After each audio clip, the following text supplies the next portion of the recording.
Yeah, so the Canadian province of Alberta might repeal its carbon tax with the newly elected government under Prime Minister Kenney, and but this might actually give it a federal carbon tax that is imposed on provinces that don't do enough on the carbon reduction scheme.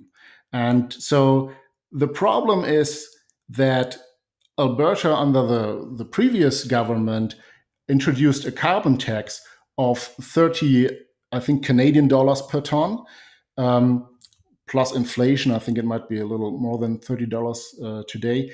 But if that is repealed by the current Alberta government, it will actually trigger a federal $20 per ton carbon tax, which, 20 is better than 30, but this is still sort of a dead end. You can't really win. You get a carbon tax either way.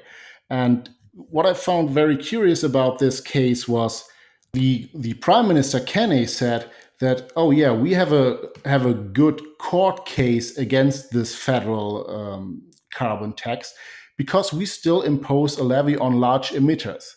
So this is sort of another argument that gives up the moral high ground against the carbon tax by saying, oh yeah, we are already punishing our industry and we are sort of doing something in terms of climate change. So we don't need this federal regulation imposed on us.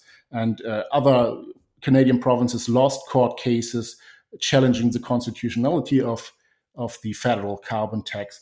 And Prime Minister Kenney now thinks that he has a better case by saying, oh, yeah, we need to do something, but we are already doing enough. And of course, Alberta is Canada's biggest oil producing province, with the oil sands being one of the largest oil deposits on the planet. But they faced a lot of difficulties recently, through a lack of pipeline infrastructure in particular. And there's an ongoing fight between the sort of anti-energy Trudeau federal government and the local governments in these various provinces that produce a lot of oil and gas. Yeah. I mean, one of the, like, if you were really thinking seriously that, okay, greenhouse gas emissions are a real threat to the globe, and you were concerned with real solutions, one of the things you would like this kind of squabbling over what's essentially symbolic. I mean, so this is the context, right? The context is, so this is, I'm looking at a list of 2015 total carbon dioxide emissions in million metric tons by country. And so you have China with 9,040, the United States with just under 5,000. Canada's total is 549. And now we're dealing with a carbon tax that's going to be $20 and it'll go up and everything. Like, this is purely symbolic from a position of reducing CO2. What isn't symbolic though is the cost borne by Canadians. It's that you are going to cause real suffering with no real benefits. And that's why I think if you're taking seriously that there needs to be a reduction of CO2, you would either be concerned with how do we do it in an economic, cost-effective way. And obviously, our go-to starting point is nuclear. But the second is you'd think what global arrangement could actually be workable.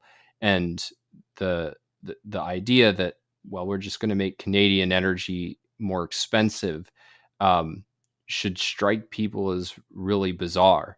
And I don't, have you looked into it all? What the outlook seems to be, or what the guesses are for the federal elections in October in Canada? No, I have not. Oh. Yeah, so I mean, there's a real chance of fighting. I think not just in the courts, but as a matter of policy, because a lot of Canadians are upset because they get on some level. This is a complete sacrifice with no benefits to anyone, and they should resent it. So, I wish them the best in fighting that.